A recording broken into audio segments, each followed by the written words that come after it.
शिव नाचे कैलाश में। इस प्रकार ये था संजोग रास। रास भी दो प्रकार के हैं, एक संजोग रास और एक वियोग रास। देखो प्रेम दो प्रकार के हैं, संजोग प्रेम और वियोग प्रेम, और दोनों का आवश्यक है। केवल संजोग संजोग हो तो आपस में लड़ जाएंगे। कोई पति पत्नी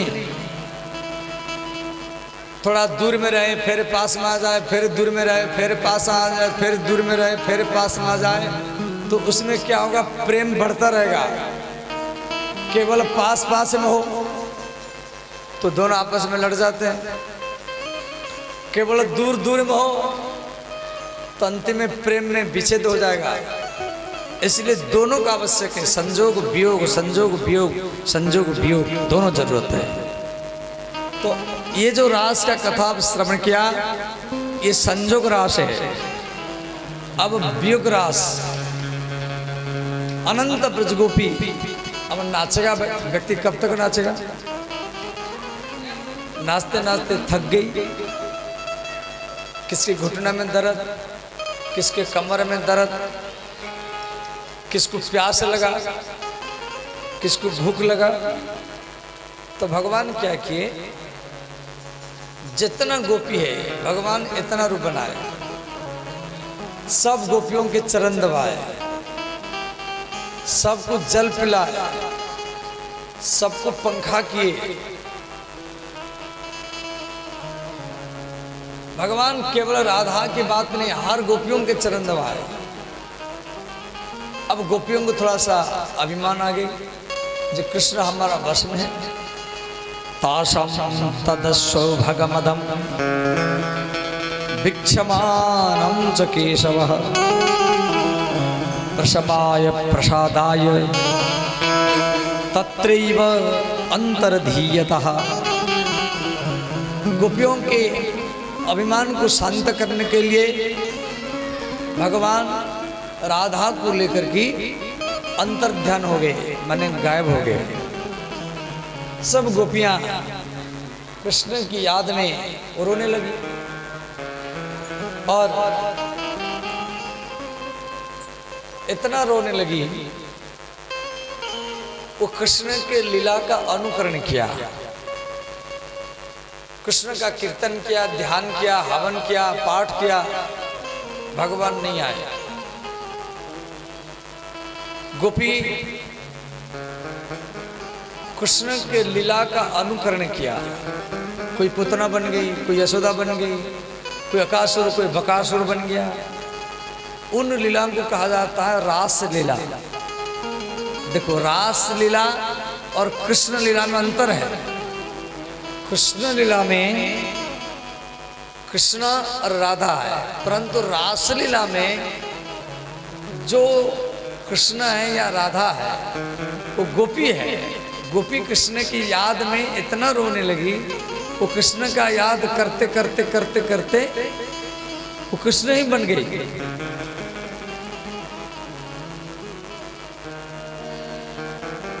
कश्चित् कल्याणी गोविंदम चरण प्रिय है। हे कदम, हे कटहल, हे आम्र, हे पीपर, हे बरगद, क्या आपकी वृक्ष लताओं में वो कृष्ण छुपे हैं? हे तुलसी, कश्चित् कल्याणी तुलसी गोविंदम चरण प्रिय है। हे तुलसी, 56 प्रकार का भोग हो, खीर पुआ पूरी सब्जी 56 प्रकार का हो, और यदि उसमें तुलसी ना हो तो भगवान वो भोग को स्वीकार नहीं करते। तो कृष्ण को सबसे ज्यादा प्रिय है। तुझे तो मालूम होगा, तेरे नाम पर ये वन का नाम है वृंदावन, तुझे तो मालूम होगा। अंतिम में गोपी कृष्ण की याद में इतना रोने लगी, और कृष्ण का याद करते करते करते करते वो कृष्ण ही बन गई। अब ध्यान देना, परीक्षित महाराज यहाँ का प्रश्न किए सुखदेव जी को, जो गुरु जी क्या ये संभव है? एक स्त्री कृष्ण की याद करते करते कृष्ण बन गई। तो सुखदेव जी बोले राजन ये संभव है। कैसे संभव है? तो यहाँ पर सुखदेव जी एक दृष्टांत दिए हैं, ध्यान देना। भृंगी कीट, आप भृंगी कीड़ा समझते होंगे या नहीं, आप इतना समझे, भ्रमर, भौरा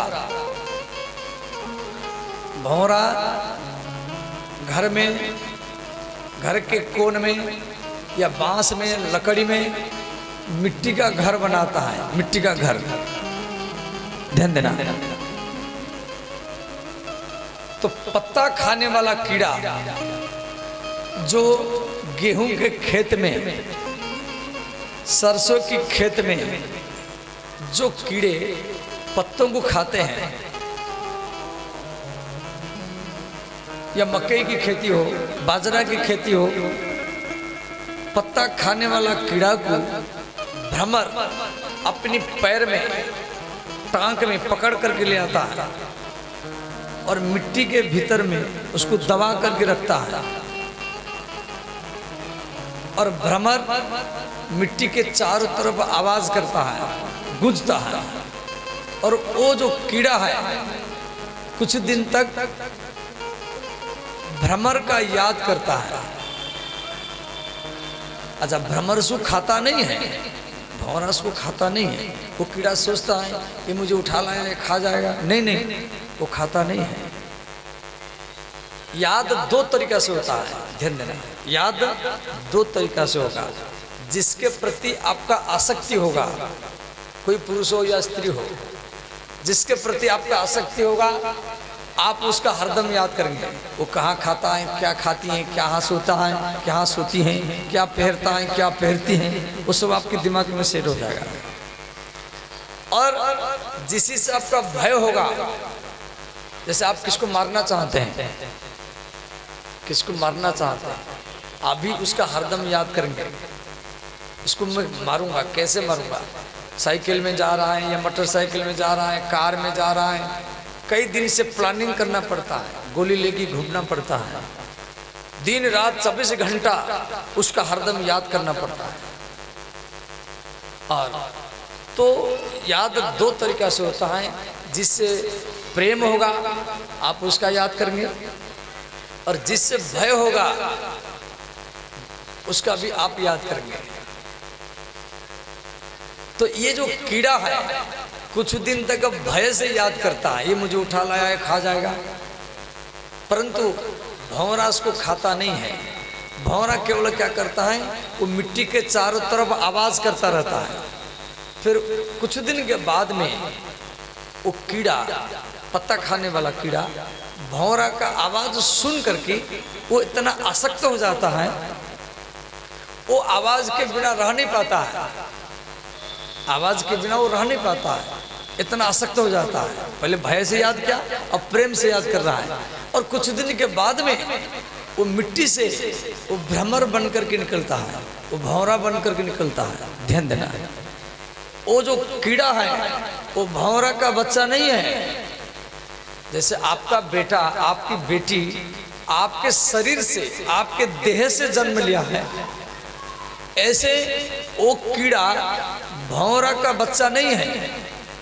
वो पत्ता खाने वाला कीड़ा, पत्ता खाने वाला कीड़ा यदि भ्रमर का, भौरा का याद करके भ्रमर बन सकता है, और आप लोग कृष्ण का याद करके कृष्ण क्यों नहीं बन सकते? हर व्यक्ति ही बन सकता है। देखो, इसी थ्योरी को श्री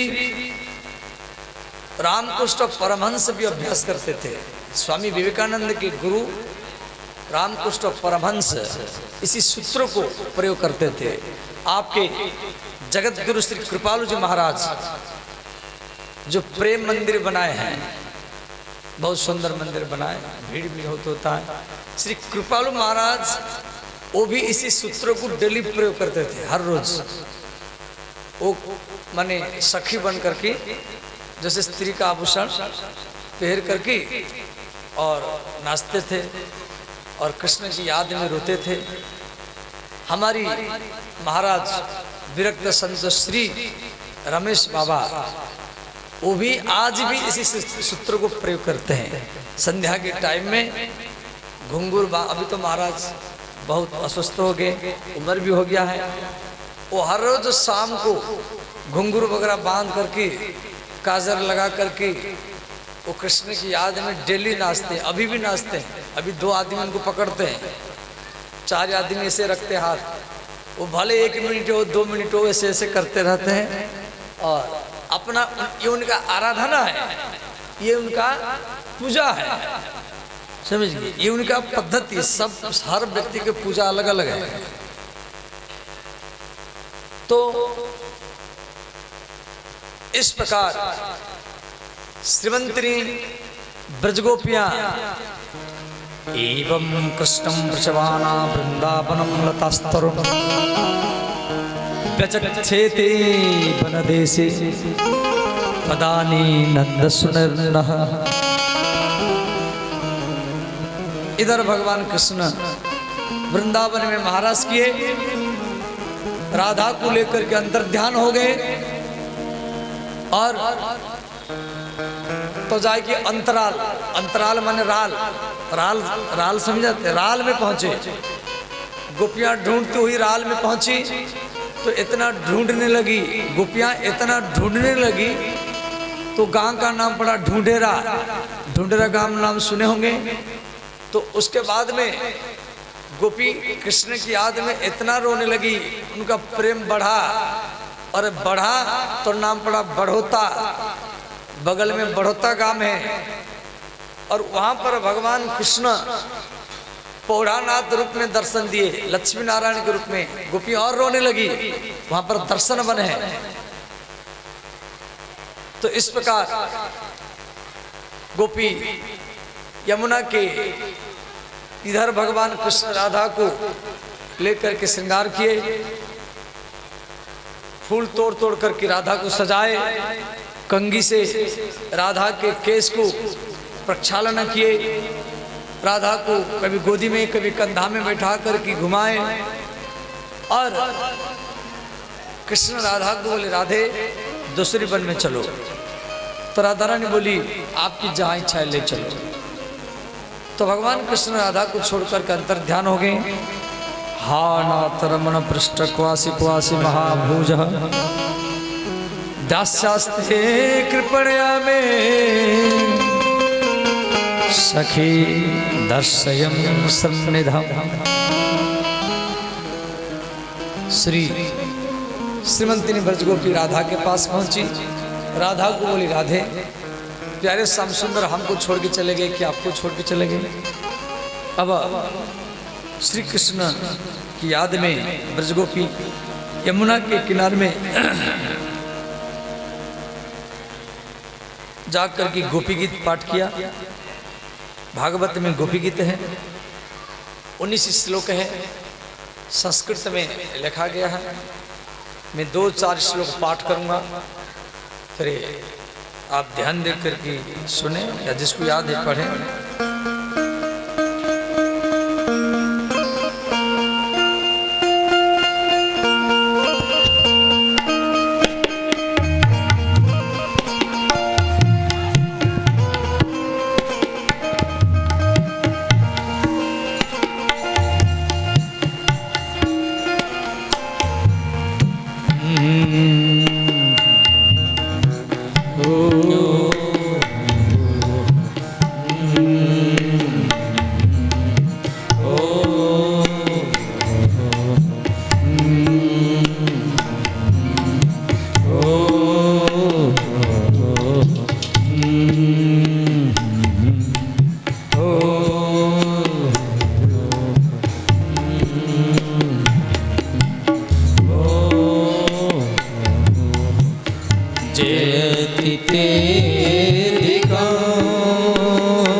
रति दृष्टा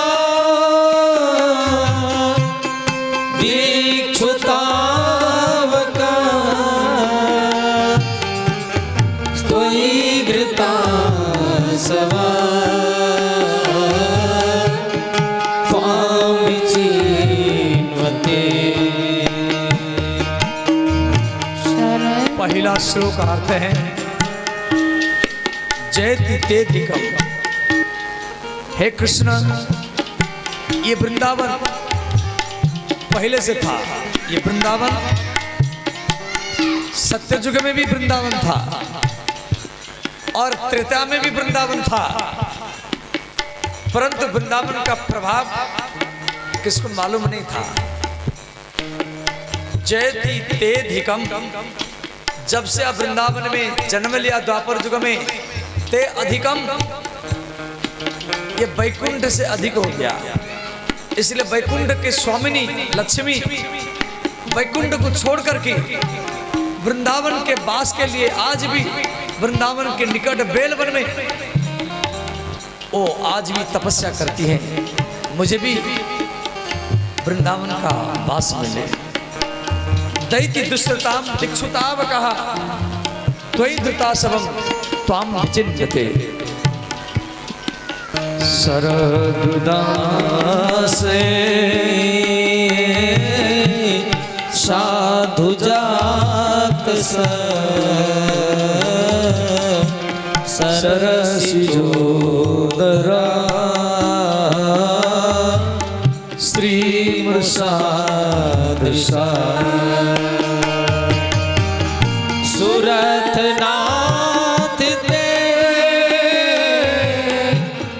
शुल्क दासिका वरदनी तो नेह की बधा। हे गोविंद, आपका मंद मंद मुस्कान, आपका चिंतन, चलन, हसन, मटकन, एकांत वार्तालाप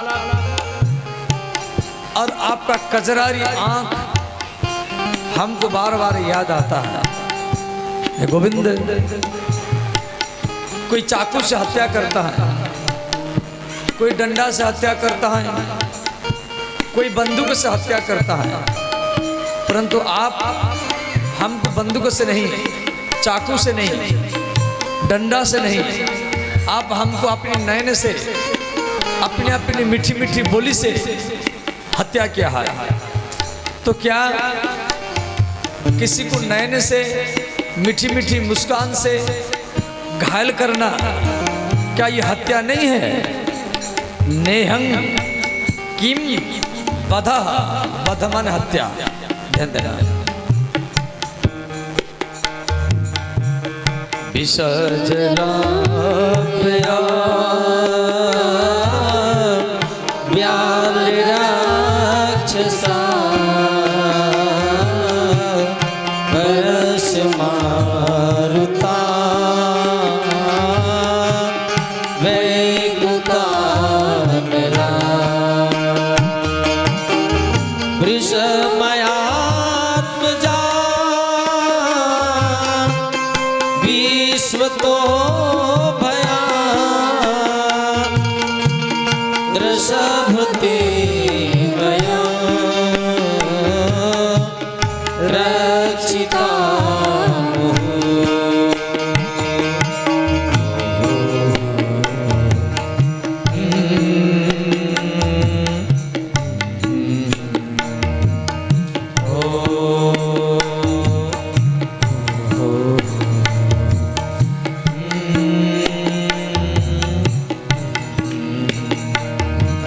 नखल गोपिका नंदनो भवा अखिल देहिना अंतरात्मे विखन साथी तो विश्वगुप्त देवान सात्वता कुले विरचिता भयम विश्व धुर्यते चरण में युषान सरोरुहा कांति कामदं शिरसिधीना सीकर ग्रह तब कथामृतम तप्त जीवनम कवि विरहितम कल्पसमः श्रवण मंगलम श्रीमदाततं भुवि गृह्णाति ते भूरिदा जना। इस प्रकार ये 19 श्लोक है। मैं 5-6 श्लोक को पाठ किया और हर श्लोक का अर्थ बहुत मार्मिक है। तासाम आविर्भूत सौरी स्मयमान मुखम भुजः, भगवान गोपियों के बीच में प्रकट हुए। बोले श्री वृंदावन बिहारी भगवान की जय, श्री रास बिहारी भगवान की जय। भगवान गोपियों के बीच में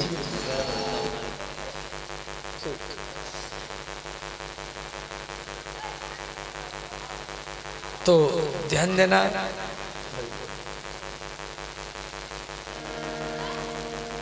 गोपियों के बीच में भगवान प्रकट हुए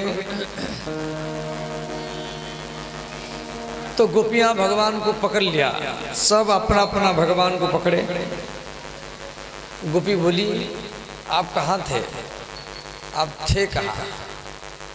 भगवान हम गोपी कह रही हे गोविंद, हम आपको हर जगह में ढूंढा, प्रत्येक मंदिर में ढूंढा, यमुना में, गंगा में, हर तीर्थ में ढूंढा, भजन में, ध्यान में, जाप में, हवन में, कीर्तन में, हर जगह में हम आपको ढूंढा, परंतु आप थे कहाँ? भगवान बोले गोपियों, आप मुझे यज्ञ में, हवन में, भागवत में, रामायण में, गीता में और मंदिर में, तीर्थों में, गंगा किनारे में, साधना में, भजन में, जाप में, हर जगह में आप मुझे ढूंढा है, परंतु मैं आपको दर्शन देने के लिए कोई मंदिर से या वैकुंठ से नहीं आया हूँ, मैं आपके भीतर में ही छुप करके ही बैठा था। अच्छा ध्यान देना। अच्छा यही गलती हम भी करते हैं, जो गलती गोपी की थी यही गलती हम भी करते हैं। हम हरदम भगवान को बाहर में ही ढूंढते रहते हैं। अच्छा ढूंढते ढूंढते व्यक्ति मर जाता है और अंतिम में सोचता है अरे भगवान मिलते नहीं, ऐसे ही बोलते साधु लोग। नहीं नहीं, भगवान मिलते हैं, हरदम मिलते हैं। कैसे नहीं मिलेंगे? भगवान का दर्शन तत्काल होता है, तत्काल ही होता है। आपके अंदर में केवल लालसा होना चाहिए, तड़पन होना चाहिए, बेचैन होना चाहिए। भगवान का दर्शन मुख्य नहीं है, भगवान का दर्शन करने का लालसा, उत्कंठा, इच्छा ये मुख्य है। देखो ध्यान देना, यदि आप स्त्री को होंगे तो मन स्त्री की ओर भागेगा, यदि आप किसी पुरुष के होंगे तो आपका मन पुरुष की ओर भागेगा, यदि बाल बच्चों के होंगे तो मन बाल बच्चे की ओर भागेगा, और यदि आप रुपया के होंगे तो मन रुपया की ओर भागेगा, सम्मान के होंगे तो मन सम्मान की ओर भागेगा, और यदि आप श्री कृष्ण के होंगे तो मन कृष्ण की ओर ही भागेगा। हम भीतर से जिसका होंगे हमारा मन उधर ही जाएगा। फिर भगवान महाराज किए और भगवान के सामने, एक गोपियों के सामने भगवान हाथ जोड़ कर के क्षमा मांगे। बोले गोपियों, मैं आपका कर्ज चुका नहीं पाऊंगा। कर्ज भी दो प्रकार के होते हैं, कर्ज से बंधन मिलता है और कर्ज से भगवान भी मिलते हैं। बेटा के लिए, बेटी के लिए कर्ज करना, जमीन खरीदी करने के लिए कर्ज करना, घर बनाने के लिए कर्ज करना, बिजनेस करने के लिए कर्ज करना, केस लड़ने के लिए कर्ज करना, अस्पताल में इलाज करने के लिए कर्ज करना, ये बंधन का कारण है, ये बंधन का कारण है। मंदिर के लिए कर्ज करना, यज्ञ अनुष्ठान के लिए कर्ज करना, समाज की सेवा के लिए कर्ज करना, राष्ट्र के लिए कर्ज करना, भागवत के लिए कर्ज करना, और ये कर्ज भगवान से मिला देता है। श्रोताओ, भगवान स्वयं भागवत में बोले हैं, जैसे कोई व्यक्ति 5 लाख 10 लाख रुपया कर्ज हो गया और कर्ज चुक नहीं रहा है, कर्ज चुक नहीं रहा है, तो कभी जब आप बेटा बेटी के लिए लाखों लाख रुपया खर्च किया, तो भगवान के लिए तो भी 100 रुपया खर्च करो। अच्छा, व्यक्ति सोचता है ये जो 100 रुपया मेरा फालतू जा रहा है, इसे अच्छा है मीठा ला करके बच्चों को खिला देता। नहीं नहीं, भागवत में स्वयं भगवान बोल रखे हैं, यदि आप संसार के लिए लाखों लाख रुपया कर्ज कर सकते हैं, तो मेरे लिए तो 100 रुपया कर्ज करो। भगवान ये बात को कह रहे हैं, मेरे लिए कर्ज करके देख। भगवान स्वयं बोले गीता सार में, मेरे लिए कर्ज करके देख, मैं तेरे सारा कर्ज ही चुका दूंगा। परंतु भगवान के लिए कर्ज वही करेगा जो भगवान को ही अपना मानेगा। जो बेटा बेटी को अपना मानेगा, वो बेटा बेटी के लिए कर्ज करेगा। जो घर को अपना मानेगा, वो घर के लिए कर्ज करेगा। जो बिजनेस को अपना मानेगा, वो बिजनेस के लिए कर्ज करेगा। और जो भगवान को अपना मानेगा, वो भगवान के लिए कर्ज करेगा। देखो, भगवान को अपना मानना ही भक्ति है। जिस जगह में आप रुपया लगाएंगे, हम लोग सोचते क्या, पूजा कर लिया, अगरबत्ती धूप बत्ती चढ़ा दिया, परिक्रमा कर लिया, यही भक्ति है। नहीं, ये भक्ति इतना नहीं है, ये पूजा है। भक्ति जब आप भगवान को अपना मानेंगे, जब आप जिसको अपना मानेंगे, आप उसी जगह में रुपया लगाएंगे। ये शास्त्र का सिद्धांत है। जिसको आप अपना मानेंगे, परिवार को अपना मानेंगे तो परिवार में रुपया लगाएंगे, घर को अपना मानेंगे तो घर में रुपया लगाएंगे, बिजनेस को अपना मानेंगे तो बिजनेस में रुपया लगाएंगे। आप कहाँ रुपया लगाते हैं वो मुख्य बात है। वृंदावन के साधु संत भंडारा करते हैं, भगवान को सजाते हैं, भगवान में रुपया लगाते हैं और उसका लाभ उनको मिलता है। ये टाटा बिरला डालमिया इसको साधारण नहीं है। तो व्यक्ति जब भगवान को अपना मान करके और भगवान में अपना मन बुद्धि चित्त को समर्पित करेगा, तो वह समय भी लगाएगा, रुपया भी लगाएगा। और हम लोग उससे चूक जाते हैं। ये बात को भगवान यहाँ कह रहे हैं। भगवान के दर्शन तत्काल होता है। सिर्फ हम भगवान को अपना माने तो उसका लाभ हमको मिलेगा। उसके बाद में अरिष्टासुर नाम का एक राक्षस, उसको आरिड वन में राधा कुंड में भगवान उसका उद्धार किए। श्री शंखचूड़ का उद्धार किए। अब ध्यान देना, श्री कृष्ण के जन्म से पहले देवकी वसुदेव मथुरा की जेल में 8 वर्ष रहे। कृष्ण अष्टम गर्भ में आए। देवकी वसुदेव मथुरा की जेल में 8 वर्ष रहे। कृष्ण के बाद में देवकी वसुदेव मथुरा की जेल में 10 वर्ष रहे। टोटल ये मथुरा की जेल में 18 वर्ष रहे।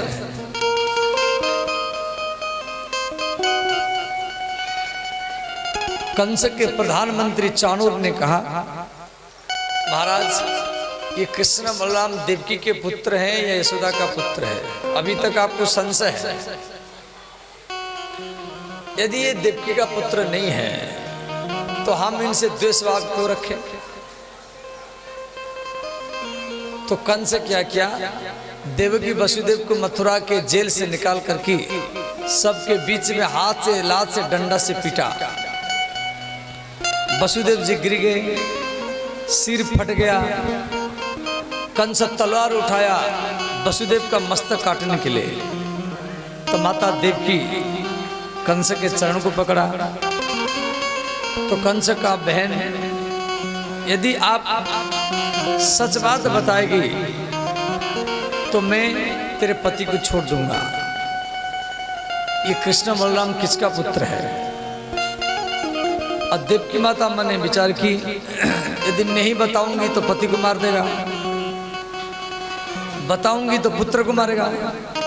परंतु इस समय पति को पर संकट है, बाद की बात बाद में देखा जाएगा। तो माता देवकी इस बात को खोल दी, का भैया कृष्ण बलराम मेरा पुत्र है। तो कंस अक्रू को भेजा कि मया चरितम भद्रम किं तप्तमं परमं तपः किं वत्स्यापहत्ते दत्तं यद द्रक्ष्यमाद्य केशवम्। श्री अक्रू जी जा रहे हैं मथुरा से नंदग्राम कृष्ण बलराम को लेने के लिए। मथुरा से नंदग्राम 50 किलोमीटर 60 किलोमीटर है। अक्रूर जी जा रहे हैं, तो जाते समय में जहाँ जहाँ कृष्ण के चरण कमल का चिन्ह, कि भगवान कृष्ण नंगे पैर में चलते थे, तो कृष्ण के चरण में 64 प्रकार का चिन्ह है, वो सब बालू में दिखाई देता था। तो उन धूली को, उन मिट्टियों को अक्रूर जी इकट्ठा करते थे और मन में सोचते थे, जिस चरणों को दर्शन करने के लिए विभीषण रावण को त्याग कर दिया, जिस चरण का दर्शन करने के लिए भगवान महादेव ध्यान में रहते हैं, जिस चरणों को केवट ने धोया, जिस चरण का स्पर्श करके एक पत्थर अहल्या बन गया, और आज उसी चरण का दर्शन मैं स्वयं ही करूंगा। तो किं मया चरितम भद्रम। अक्रूर जी नंदगांव के निकट पहुंच गए। श्री कृष्ण और बलराम गैया लेकर के आ रहे हैं। तो अक्रूर जी रथ से कूद करके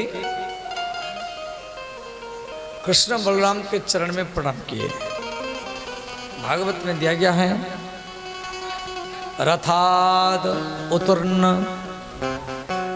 सो अक्रूरः स्नेह व्यूहलः पपात चरण पंते दंडवत रामकृष्णयोः। दंड माने लकड़ी, जैसे लकड़ी को खड़ा करो लकड़ी गिर जाएगी, ऐसे ही कृष्ण बलराम के चरण में अक्रूर जी गिर गए। अब कोई, अच्छा आप लेट के प्रणाम करते हैं, आप गिरिराज की परिक्रमा में कभी लेट के प्रणाम करते होंगे, तो लेट के प्रणाम कैसे करते हैं? पहले खड़े होंगे, फिर झुकेंगे, फिर बैठेंगे, फिर लंबा लेटेंगे, ऐसे करते हैं। तो अक्रूर जी ऐसे नहीं किए। भागवत में दिया गया है पपात, पपात माने गिर गए। दंडवत रामकृष्णयोः, कृष्ण और बलराम, राम शब्द का अर्थ है यहाँ बलराम। कृष्ण और बलराम के चरण में अक्रूर जी गिर गए। तो श्री दाऊ जी बलराम जी अक्रूर जी को पकड़ करके उठाए तो भगवान बलराम अक्रूर जी को बोले, चाचा जी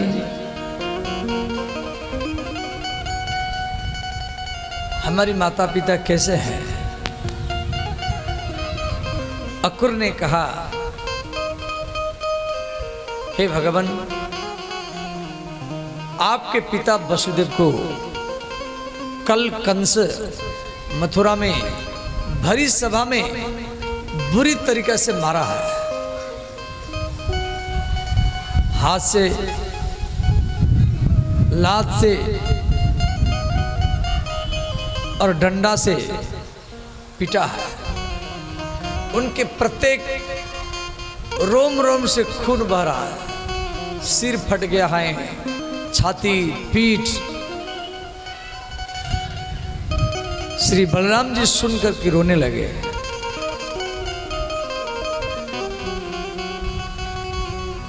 अक्रूर ने कहा, भगवान, कल कंस आपके पिता वसुदेव का मस्तक काटने के लिए जा रहा था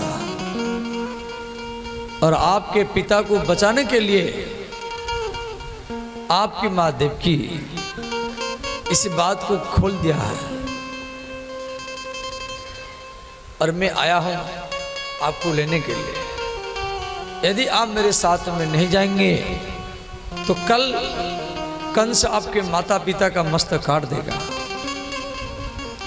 जब ये बात कृष्ण और बलराम सुने तो बलराम जी उदास हो गए। श्री बलराम जी कृष्ण को बोले, कन्हैया, हमारी माता पिता को पुत्र जन्म करने का कोई भी सुख नहीं मिला। हमारी 6 भाइयों को कंस मार चुका है और हमारी कारण हमारी माता पिता जेल में है। यदि हम उनके गर्भ से जन्म नहीं लेते तो वो जेल में नहीं जाते। तो बलराम जी कृष्ण को बोले, कन्हैया, कल हम मथुरा जाएंगे। कल हम मथुरा निश्चित जाएंगे और कल का दिन कंस का अंतिम दिन ही होगा। कल कंस को कोई भी बचा नहीं सकता। कृष्ण और बलराम अक्रूर को नंद महल में लाए, चरण को धोए, अक्रूर को तिलक किए, आरती किए और माल्यार्पण किए। उसके बाद में यशोदा मैया और रोहिणी, बलराम जी की माँ रोहिणी और यशोदा, ये दोनों रसोई बनाई। क्यों? अक्रूर जी आए हैं, अक्रूर जी मथुरा से आए हैं और वो यदुवंशियों के महामंत्री हैं। इधर नंद बाबा और अक्रूर दोनों बातचीत कर रहे हैं। तो नंद बाबा अक्रूर को पूछे, आने का क्या कारण है? अक्रूर ने कहा, बाबा, मैं कृष्ण बलराम को लेने के लिए आया हूं। नंद बाबा मना किए।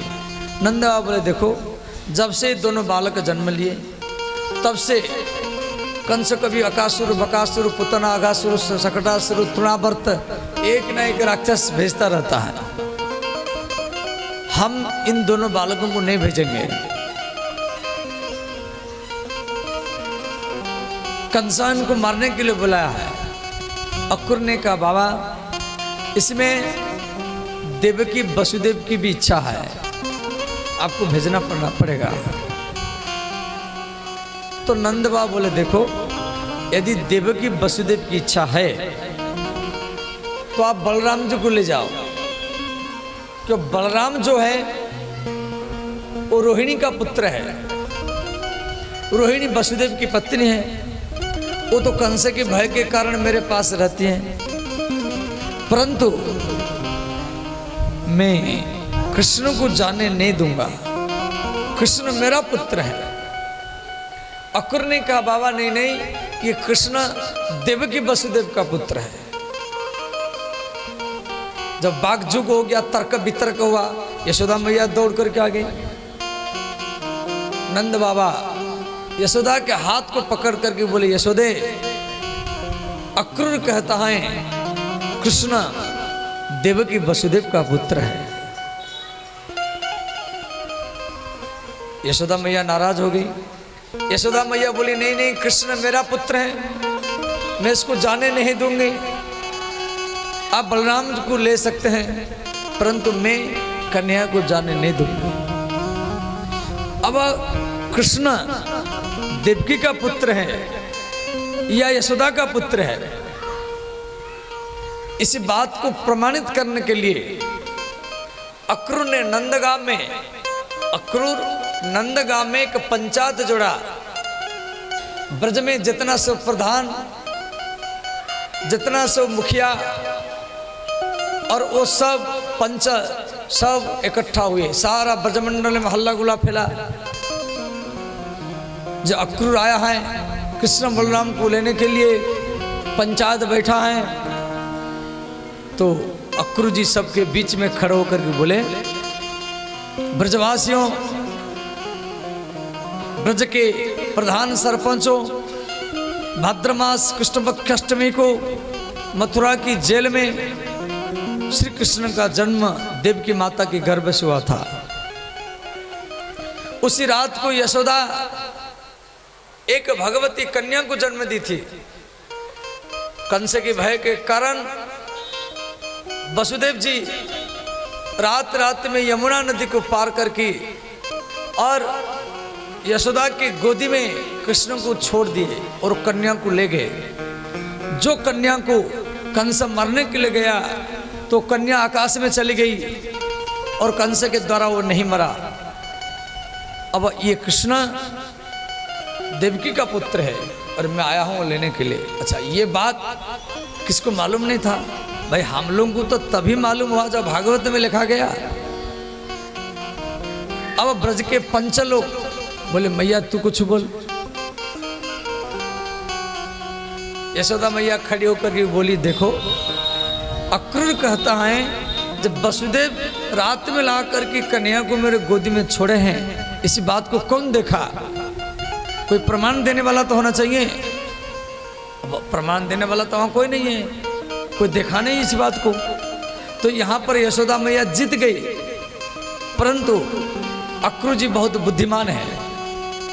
अक्रूर जी देखे यशोदा मैया जीत गई है, तुरंत अक्रूर ने क्या किया, दूसरा बात रखा। जब ब्रज के प्रधानों, सरपंचों, मुखियाओं, कोई भी स्त्री बालक जन्म देती है तो पहले नाभि काटा जाता है, पहले उसके नाभि छेदन होता है। तो यशोदा मैया कन्हैया का नाभि छेदन किसके द्वारा करवाई है, उसको बोला जाए। यदि वो पंचायत में आकर के बोल दे तो वह हम मानेंगे जो यशोदा कन्हैया को जन्म दिया है। ब्रज के प्रधान लोग यशोदा को बोले मैया तू किसके द्वारा कन्हैया का नाभि कटवाई, उसको बोला। और वहां जितना सब नाइनी थी, नाई की पत्नी नाइनी, वो आपस में चर्चा करने लगी। अरे वहां तो पहले से कटा हुआ मिला, वहां तो पहले से कटा हुआ मिला था, कोई भी नाभि नहीं काटा। प्रमाण देने के लिए कोई नहीं आई। अंत में ब्रज के पंच लोग, प्रधान लोग कागज में लिखित प्रमाणित किए कि कृष्ण यशोदा का पुत्र नहीं है, ये देवकी का ही पुत्र है। मां यशोदा पंचायत में हार गई। जैसे यशोदा मैया हार गई, वो सबके बीच में खड़ी होकर के रोने लगी। श्री कृष्ण को जब मालूम पड़ा जब भरी पंचायत में मेरे मैया यशोदा रो रही हैं, श्री कृष्ण भागे भागे आए और बोले मैया आप यहाँ क्यों रोती हैं? यशोदा ने कहा कन्हैया मैं हार चुकी हूँ पुत्र, मुझे ये जानकार नहीं था। जब वसुदेव जी आपको रात में ला करके मेरे गोदी में छोड़े हैं, इस बात का मुझे मालूम भी नहीं है। परंतु भले देवकी आपको जन्म दिया है, हम आपका पालन किया है। यदि आप मुझे अपनी मां के रूप में नहीं मानते तो दाई के रूप में मान लेना। या एक दासी के रूप में मान लेना। इतना कहकर के यशोदा मैया रोने लगी। माँ यशोदा श्री कृष्ण को अपने हाथ में भोजन पवाई और भोजन पवाते समय में मैया फूट फूट होकर के रोने लगी। श्री कृष्ण समझाएं मैया क्यों रोती है। यशोदा मैया कह रही कन्हैया क्या कल आप मथुरा चले जाएंगे तो मेरे हाथ से भोजन कौन करेगा। माँ यशोदा श्री कृष्ण को सुलाने के लिए जाती हैं। श्री कृष्ण को धीरे धीरे नींद आ गया तो माँ यशोदा दीपक बुझा दिया, ललटेन बुझा दिया और दूसरी कमरा में एक कोन में बैठ करके वो रोती रही। कृष्ण का नींद टूटा तो यशोदा मैया नहीं है। भगवान कृष्ण दीपक जलाए और प्रत्येक कमरा में जाकर के मैया को ढूंढे। नंद महल में एक कोन में यशोदा मैया बैठ करके रो रहे। तो श्री कृष्ण बोले मैया तुम मुझे अपनी गोदी में सुलाती थी और आज यहां कैसे बैठ करके रो रहे हैं। यशोदा मैया सुन करके रोने लगी। कहा कन्हैया मैं तेरा बिरहा सहन कर नहीं पाऊंगी। प्रातः काल होगा आप चले जाएंगे, इससे अच्छा है आपसे पहले मैं मर जाऊं, यही मेरे लिए अच्छा रहेगा। श्री कृष्ण यशोदा मैया को समझाएं। बोले मैया मुझे तो मथुरा जाना ही पड़ेगा क्योंकि मैं जिसके लिए अवतार लिया हूं वो काम अभी अधूरा है। भले मैं मथुरा में रहूं या द्वारिका में रहूं या हस्तिनापुर में रहूं, मुझे भागवत ये समाज ये भारत खंड मुझे देवकी का पुत्र नहीं यशोदा का पुत्र कह करके ही बोलेगा। आप क्यों रोती है। मैं जिसके लिए अवतार लिया हूं वो काम अभी अधूरा है, मुझे तो जाना ही पड़ेगा। श्री कृष्ण मैया को समझाए, फिर सैन्य कक्षा में लाए। इधर प्रातःकाल हुआ, श्री अक्रूर रथ तैयार किया और एवं ब्रुवाण विरात्रम वशम ब्रजस्त्रियः कृष्ण विषक्तमानसः विसृज लज्जामुरुदास्मासु स्वरम गोविंद दामोदर माधवेति। श्री अक्रूर जी रथ तैयार किए। कृष्ण बलराम रथ में आकर के बैठे। श्रीमंती ने ब्रजगोपिया वो रथ के सामने आकर के सो गई और बोली हे कृष्ण क्या आप हमको छोड़ के चले जाएंगे। तो इस रथ को हमारी छाती को ऊपर लेकर के जाइए, हमको जीवित छोड़ करके मत जाइए। भगवान कृष्ण रथ से उतर करके प्रत्येक गोपियों को समझाए। अंत में श्री कृष्ण गोपियों को बोले गोपियों राधा कहाँ है, एक बार मैं राधा से मिलना चाहता हूं।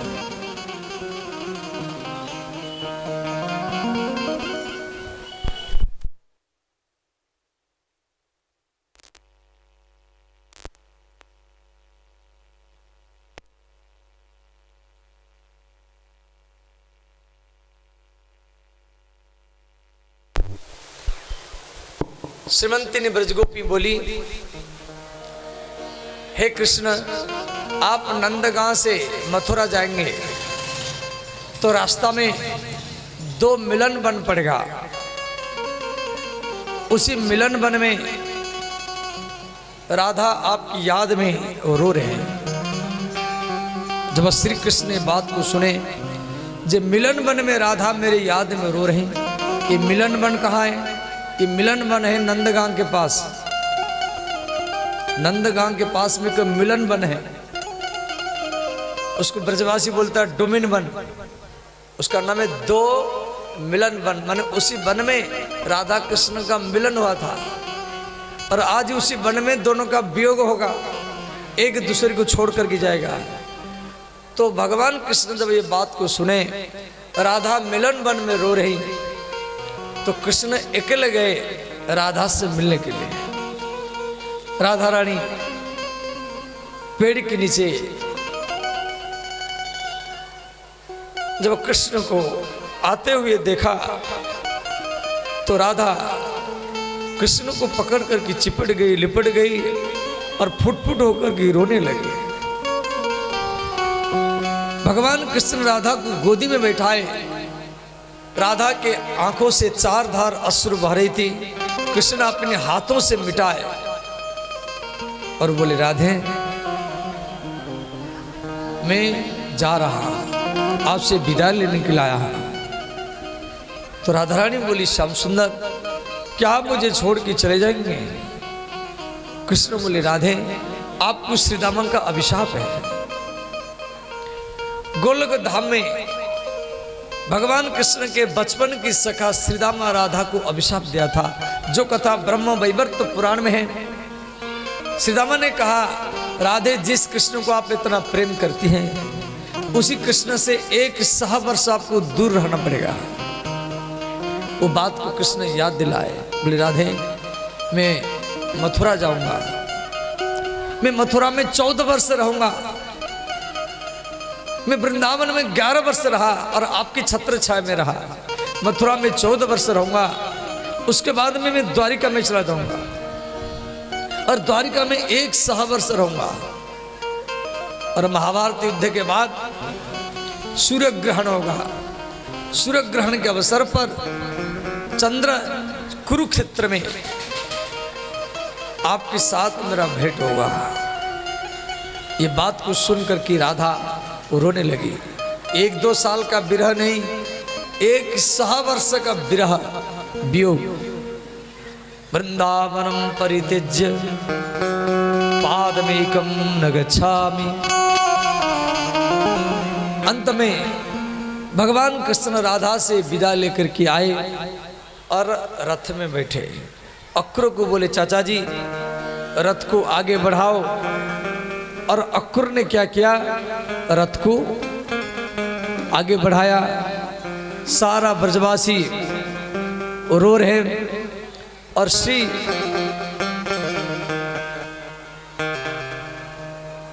कृष्ण जा रहे हैं। तो उस समय एक गोपी आकर के रथ के सामने खड़ी हो गई और गोपी बोली, हे श्याम सुंदर जा रहे हैं, एक बार तो पीछे की ओर देखो। श्री कृष्ण रथ में बैठ करके जब पीछे की ओर देखे,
श्री कृष्ण जब देखे माँ यशोदा पछाड़ खा करके गिर गई है।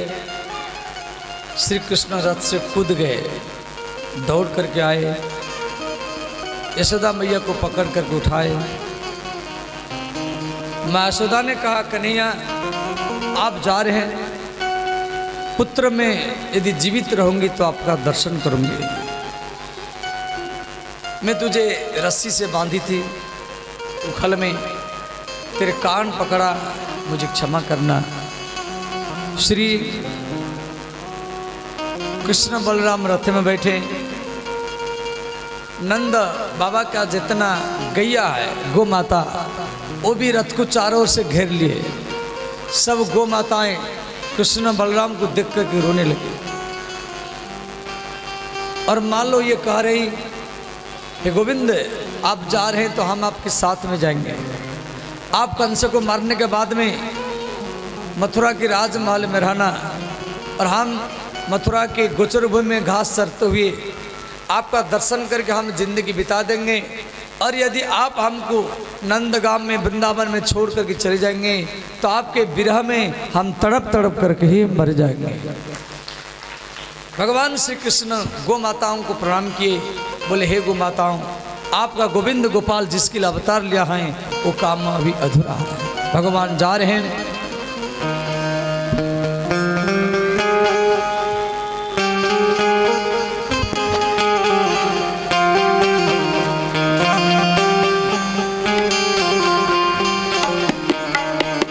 गोविंद दामोदर माधवेति, गोविंद दामोदर माधवेति, गोविंद दामोदर माधवेति, गोविंद दामोदर माधवेति, गोविंद दामोदर माधवेति, गोविंद दामोदर माधवेति।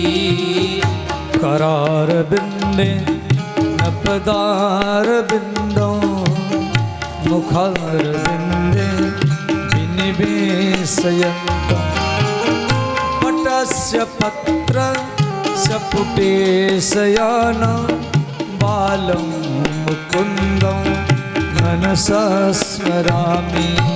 गोविंद दामोदर माधवेति, गोविंद दामोदर माधवेति, गोविंद दामोदर माधवेति, गोविंद दामोदर माधवेति। श्री कृष्ण राधा वर गोकुलेश, गोपाल गोवर्धननाथ विष्णु, स्वेपि बस्वा कृतमेतदेव, गोविंद दामोदर माधवेति, गोविंद दामोदर माधवेति, गोविंद दामोदर माधवेति, गोविंद दामोदर माधवेति, गोविंद दामोदर माधवेति। इस प्रकार श्री कृष्ण ब्रजमंडल को छोड़ करके जा रहे, सारा ब्रजवासी रोते रहे और उनके आंसू से वहाँ असर कुंड बना। इधर श्री यशोदा मैया नंद बाबा को बोली, नाथ अक्रूर वो बड़ा क्रूर है, बड़ा कठोर है, कृष्ण बलराम को ले गया। अब कंसन को मारने के लिए बुलाया है, आप बचाने के लिए जाओ। तो नंद बाबा पीछे से आए, रास्ता में यमुना नदी पड़ा, यमुना में अक्रूर जी स्नान किए, जल के भीतर में कृष्ण बलराम को दर्शन किए। और इधर नंद बाबा आ गए। ग्वाल वाल बोले, कन्हैया तू ब्रजमंडल को छोड़ के चला आया और हमारा मन नहीं लगा और हम पीछे पीछे चले आए। मामा कंस एक मिला, देखो कंस के पास में एक धनुष था। ये धनुष कंस को कहाँ से मिला? ये धनुष कंस को भगवान परशुराम दिए थे। परशुराम जी के पास 2 धनुष था। परशुराम जी एक धनुष जनकपुर में राजा जनक जी को दिए थे, जो धनुष को तोड़ करके राम जी सीता माता से विवाह किए। और ऐसा ही और एक धनुष परशुराम जी कंस को दिए थे, और कंस को बोले कंस ये धनुष का आप पूजा करना, और ये पूजा करने से तेरा बल प्रभाव प्रतिष्ठा बढ़ेगा, और साल में एक मेला भी लगाना। यदि ये धनुष को कोई तोड़ देगा उसके द्वारा तेरा मृत्यु होगा। तो कंस उसी धनुष के लिए हर साल एक मेला लगाता था, जैसे आप चौमा में ब्रह्मा जी का मेला लगता है, और ऐसे कंस मथुरा में एक धनुष मेला लगाता था, और उसमें बड़े बड़े पहलवान को बुला के कुश्ती करवाता था।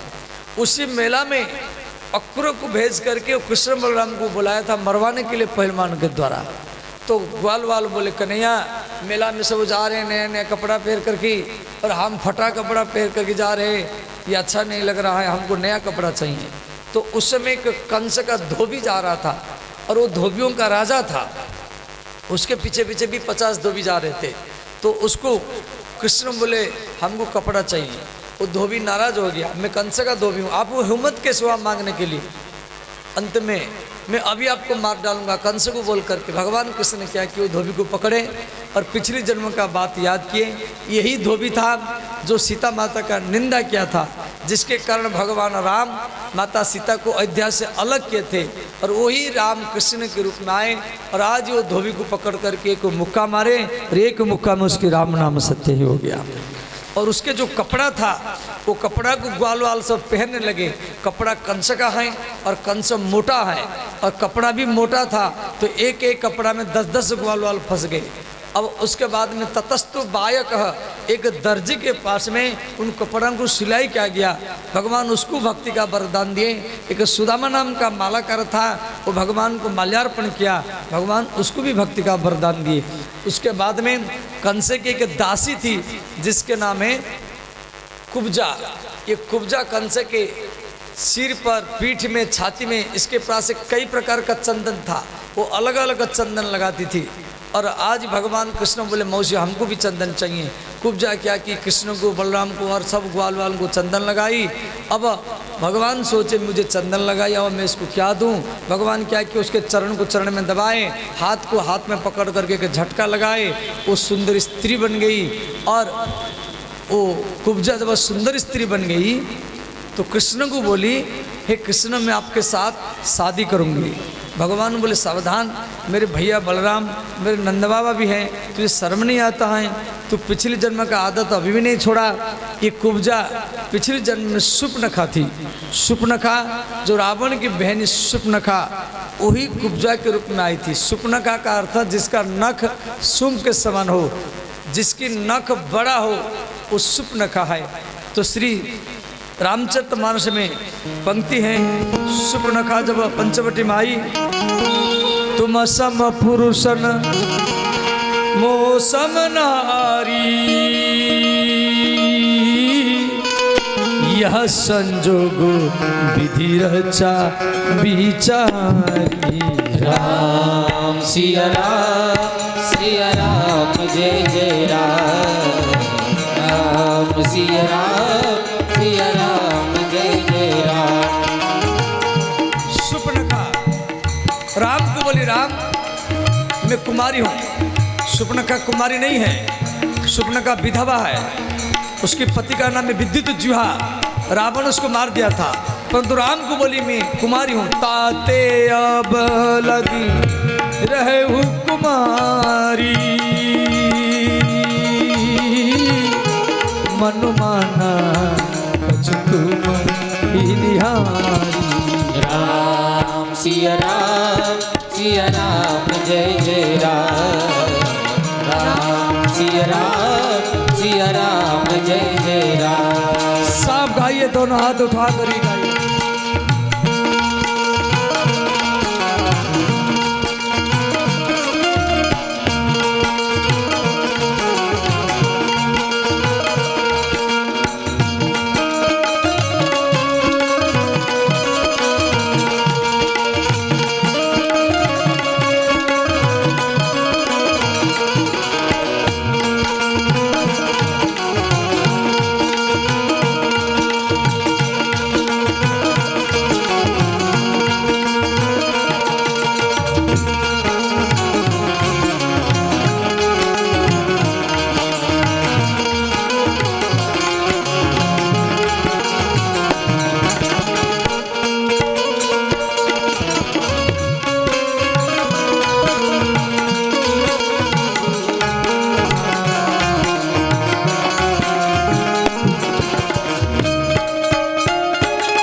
कंस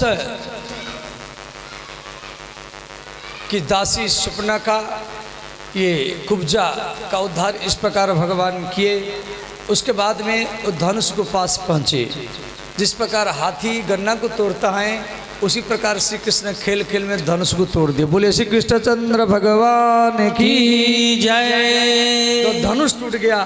कंस को परशुराम जी का याद आया।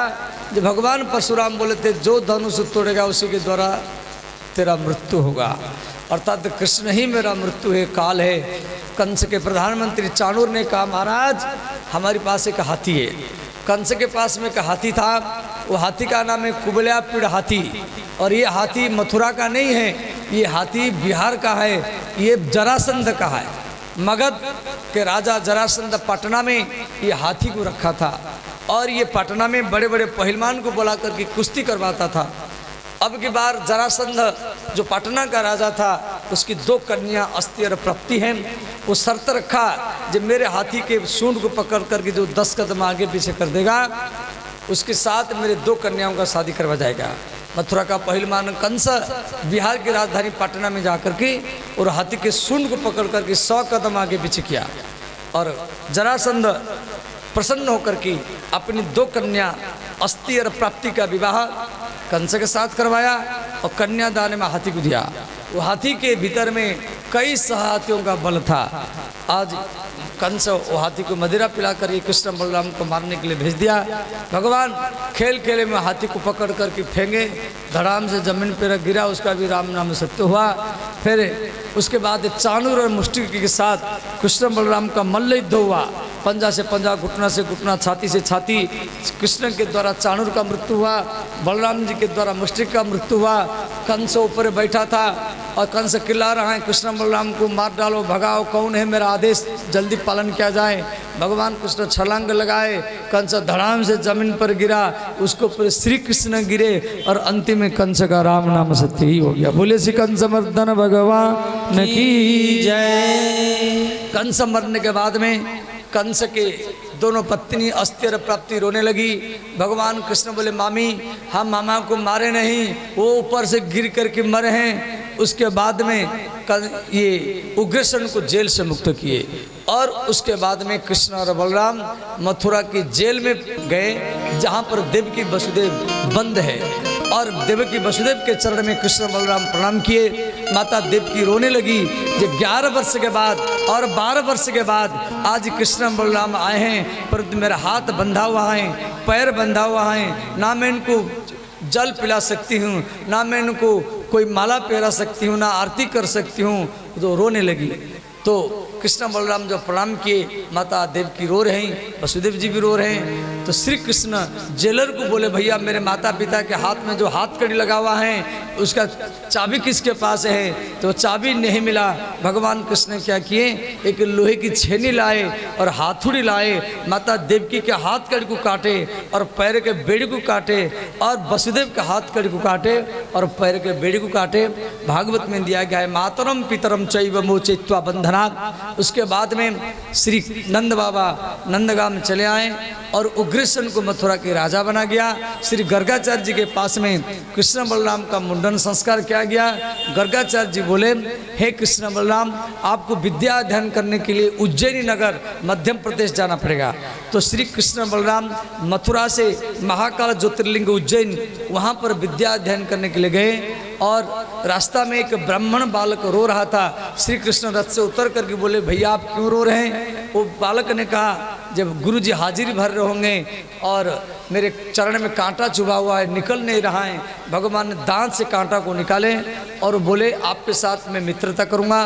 ब्राह्मण बालक ने कहा आप कौन हैं? कृष्ण बोले मैं यदुवंशी हूँ, मथुरा का रहने वाला, महाराज वसुदेव का पुत्र हूँ। और आप कौन हैं? वो ब्राह्मण बालक ने कहा मैं गुजरात का रहने वाला हूँ, मेरा नाम सुदामा है। भगवान सुदामा के साथ मित्रता किए और 64 दिन में 64 प्रकार का विद्याधन किए। उसके बाद में गुरु संदीपनी कृष्ण बलराम को बोले मेरा पुत्र प्रभास क्षेत्र में समुद्र नहाने के लिए गया था और समुद्र ने उनको जल के भीतर में ले गया। तो कृष्ण और बलराम गुरु दक्षिणा में गुरु पुत्र को लाने के लिए बम्बे के पास में जो समुद्र है अरब सागर, वो अरब सागर के किनारे में पहुँचे। समुद्र को आह्वान किए। समुद्र ने कहा भगवान मेरे जल में एक राक्षस रहता है जिसका नाम है शंखासुर, वो गुरुपुत्र को जल के भीतर मिलेंगे। अंतिम में भगवान शंखासुर को मारे और उसके बाद यमलोक में पहुँचे। गुरुपुत्र मिहानितम निज कर्म निबंधनम, भगवान यमलोक से गुरुपुत्र को जीवित करके और गुरु दक्षिणा में श्री संदीपन को दिए और फिर उसके बाद में मथुरा में आए।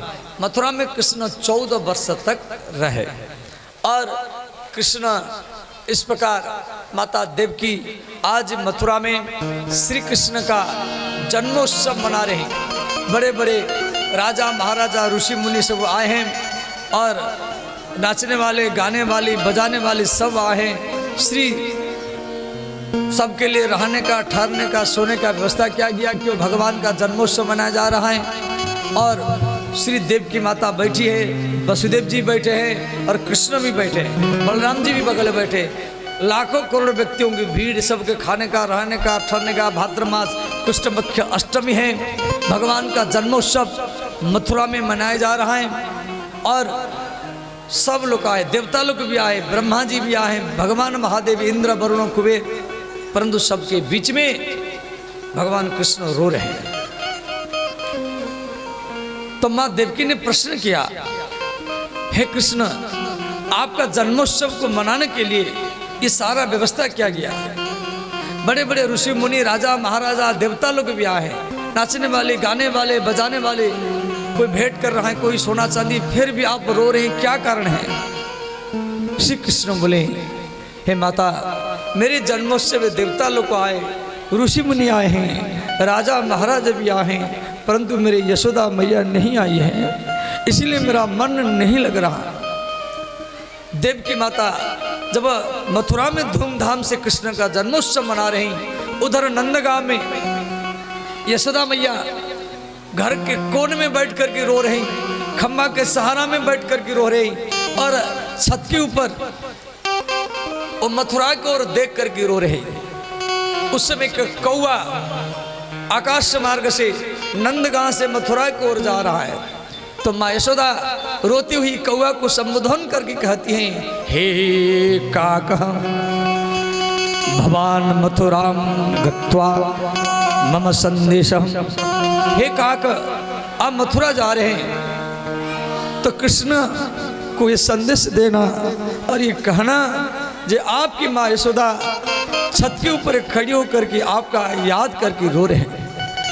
आज उनका जन्मदिन है, आप देवकी के पास में साल भर रहते, कम से कम एक दिन तो हमारी पास में आओ। उसके बाद में श्री देवकी माता कृष्ण के लिए भोजन थाल रखती है। भगवान कृष्ण भोजन पाने के लिए जाते हैं और भोजन थाल को छोड़ करके चले जाते हैं। उद्धव जी जा करके भगवान को कहते, भगवान आप भोजन पाने के लिए बैठे क्यों चले आए। वृष्णिनाम प्रवर मंत्री कृष्णस्य दयिता सखा बृहस्पतिर शिष्यो साक्षात उद्धवो बुद्धि सप्तमः। श्री उद्धव जी का चरित्र बहुत लंबा है, हमें उद्धव को प्रणाम करते हुए कथा को आगे बढ़ा रहे हैं। बोले श्री उद्धव जी महाराज की जय। मैं 2 मिनट भीतर में श्री रुक्मिणी विवाह करने के लिए अब जा रहा, ध्यान देना। कंस मरने के बाद में कंस के दोनों पत्नी अस्ति और प्राप्ति जरासंध के पास चले गए। जरासंध 23 अक्षणी सेना लेकर की मथुरा के ऊपर हमला किया और 17 बार वो हार करके गया। अंत में जरासंध कालयवन के साथ मित्रता किया। ये कालयवन कौन है? ये कालयवन मुसलमानों के राजा है। अरब देश जहाँ मक्का मदीना है ये वहीं पर रहता था। भगवान महादेव इसको वरदान दिए थे कि किसी भी अस्त्र से आपका मृत्यु नहीं होगा। तो जरासंध जब 17 बार हार करके गया, वो कालयवन के साथ मित्रता किया। जब महाराज आप मथुरा में आइए, तो उधर कालयवन अरब देश से आ रहा है मथुरा के ऊपर हमला करने के लिए। और उधर जरासंध ने क्या किया, 10,000 ब्राह्मण को पटनाम के जेल में बंद कर दिया। कहा ब्राह्मणों हवन करो, अब की बार मेरा जीत होना चाहिए, यदि अब की बार मैं हार करके आऊँगा तो सब ब्राह्मण का मस्तक काट दूंगा। तो ब्राह्मणों लोग पटना की जेल में हवन करते रहे। इधर श्री जरासंध पटना की ओर से और अरब देश की ओर से कालियाबन मथुरा के ऊपर हमला करने के लिए आ गए। तो भगवान कृष्ण बलराम जी को बोले भैया अब तो मथुरा छोड़ना पड़ेगा। तो विश्वकर्मा को बुलाएं, जब मेरे लिए आप गुजरात के पास में जो समुद्र है उसी समुद्र में मेरे लिए एक सोने की द्वारिका बनाइए। तो विश्वकर्मा जाकर के समुद्र को आह्वान किया। समुद्र ने 48 कोस जमीन विश्वकर्मा को दान किया। भगवान गुजरात के पास जो समुद्र है उसी में 48 कोस जमीन में सोने की द्वारिका बनाए। श्री कृष्ण अपनी योग माया के द्वारा मथुरा में जो यदुवंशी थे सबको रात रात में द्वारिका भेज दिए। इधर श्री जरासंध और कालियाबन दोनों पहुंच गए। तो कालियाबन कृष्ण को कहा कृष्ण आपके पास रथ नहीं, घोड़ा नहीं, हाथी नहीं, सिपाही नहीं, आप कैसे लड़ेंगे। भगवान कृष्ण बोले हम उसी जगह में लड़ेंगे जहाँ पर आपका भी कोई ना हो, मेरा भी कोई ना हो।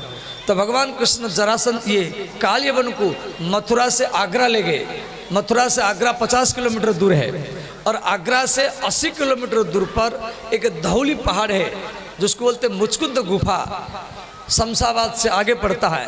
और वहाँ पर मुचकुंद नाम के एक राजा सोए थे। भगवान कृष्ण उसी गुफा में घुस गए और अपने पीला वस्त्र को मुचकुंद के ऊपर उड़ा दिए। और कालियाबन ने सोचा देखो मुझे लड़ने के लिए बुलाया और यहाँ करके सो गया। मुचकुंद को श्री इंद्र ने आशीर्वाद दिया था जो आपके नींद को जो तोड़ेगा और आपका दृष्टि पड़ते पड़ते भस्म हो जाएगा। तो कालियाबन ने सोचा यही कृष्ण आकर के सो गया है, कई लात मारा और जैसे मुचकुंद का नींद टूटा और मुचकुंद का नजर कालियाबन के ऊपर पड़ा और कालियाबन भस्म होकर के राख ही बन गया सोता।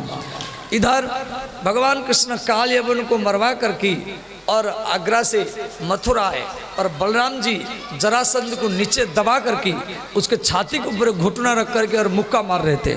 श्री कृष्ण बोले बलराम जी को भैया आप क्या कर रहे हैं। बलराम जी बोले कन्हैया ये 17 बार हार करके गया है और 18वां बार ये मुसलमान के राजा कालियाबन को विदेश से बुलाया है हिंदू धर्म के ऊपर हमला करने के लिए, इसलिए अब की बार मैं इसको छोड़ूंगा नहीं।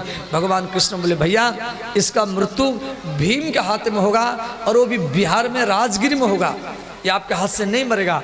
तो बलराम जी बोले क्या करेंगे। श्री कृष्ण बोले भाग जाएंगे।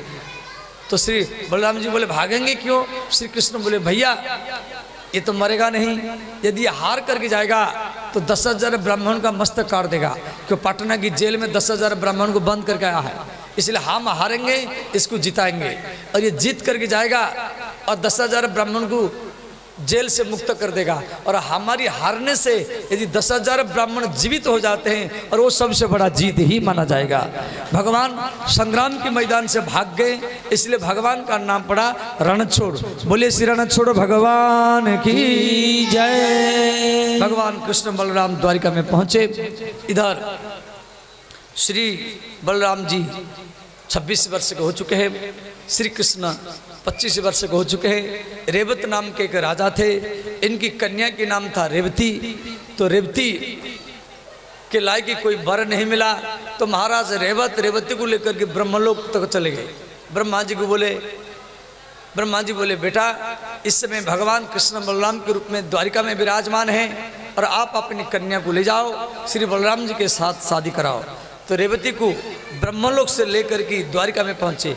रेवती सत्ययुग की है और सत्ययुग के लोग 21 हाथ के होते हैं, त्रेता के लोग 14 हाथ के होते हैं, द्वापर के लोग 7 हाथ के होते हैं और कलियुग के लोग 5 हाथ के होते हैं। तो श्री रेवती 21 हाथ की है और बलराम जी 7 हाथ की है। तो बलराम जी क्या किए, अपने हल के द्वारा रेवती को 7 हाथ बना दिए। इस प्रकार रेवती के साथ बलराम जी का विवाह हुआ।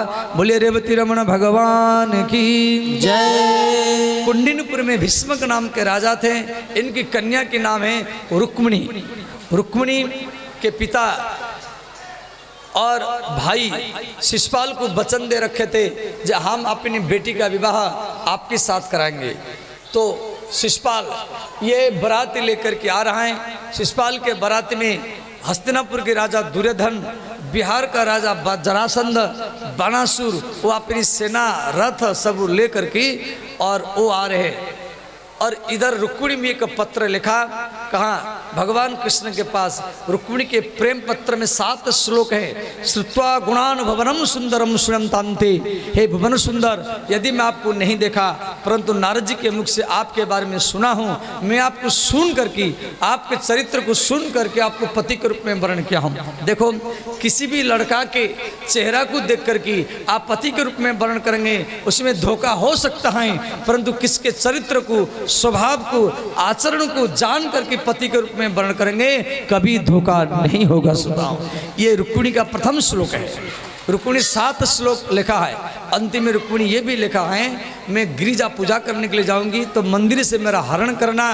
तो पत्र ब्राह्मण को दिया, ब्राह्मण कुंडिनपुर में पहुंचे, द्वारिका में पहुंचा। भगवान कृष्ण रथ में बैठे ब्राह्मण को लेकर के कुंडिनपुर में पहुंच गए। शिषपाल भी बारात लेकर के पहुंच चुका है। ये शिषपाल पिछले जन्म में रावण था, रावण है शिषपाल के रूप में। अब देवी रुक्मिणी गिरिजा पूजा करने के लिए जा रहे हैं और भगवती मंदिर में देवी रुक्मिणी पूजा कर रहे हैं।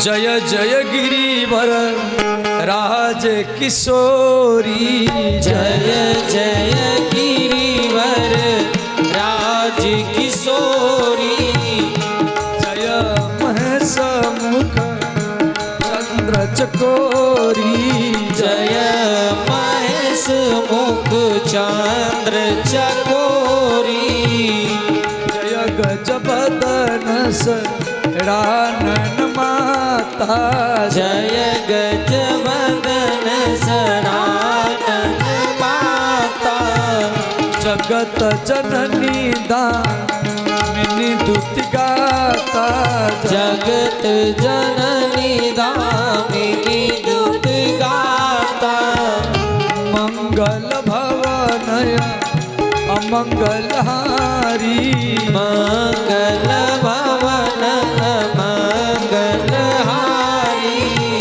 द्रवहु सुदर्शन अचिर बिहारी, द्रवहु सुदशरथ अचिर बिहारी। सब गाइए, दोनों हाथ उठा कर ही गाइए।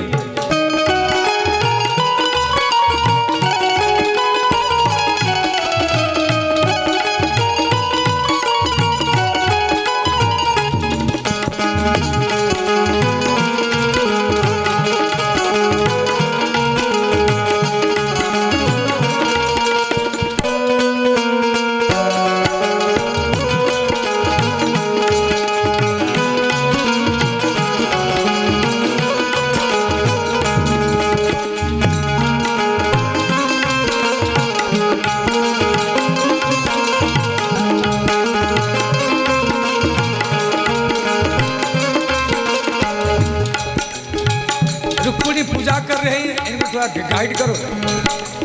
रुक्मिणी पूजा कर रही भगवती माता दुर्गा जी का, और माता दुर्गा को कह रही है, माता यदि मैं घर में जाऊंगी तो मेरे भैया मेरे पिता मेरा विवाह शिषपाल के साथ कराएंगे, और शिषपाल पिछले जन्म में रावण था।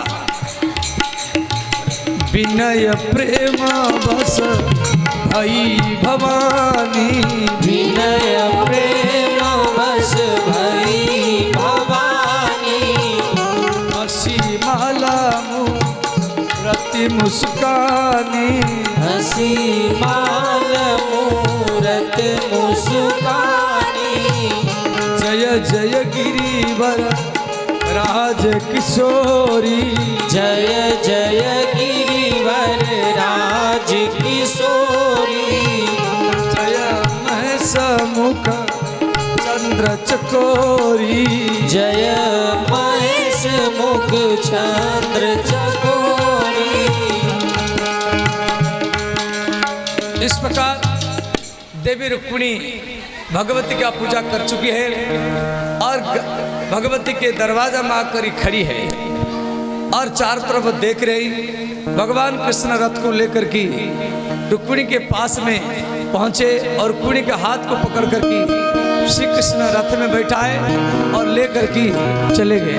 अरे ले गयो ले गयो ले गयो ले गयो ले गयो रे रुक्मिणी को भगा कर, ले गयो रे रुक्मिणी को भगा कर, ले गयो रे रुक्मिणी को भगा कर, ले गयो ले गयो ले गयो ले गयो ले गयो रे रुक्मिणी को भगा कर, ले गयो रे रुक्मिणी को भगा कर, ले गयो रे रुक्मिणी को भगा कर।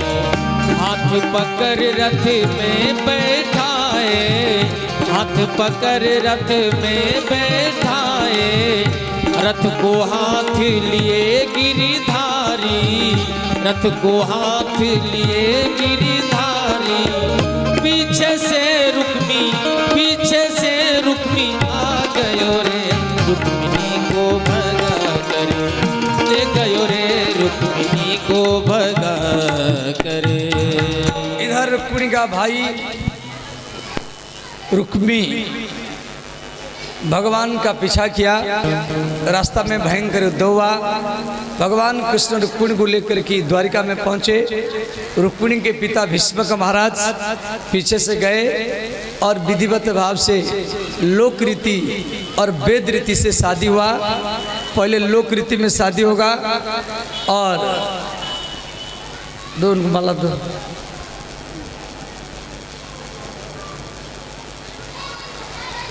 दोनों दुल्हा दुल्हन को आमने सामने खड़ा कीजिए और हाँ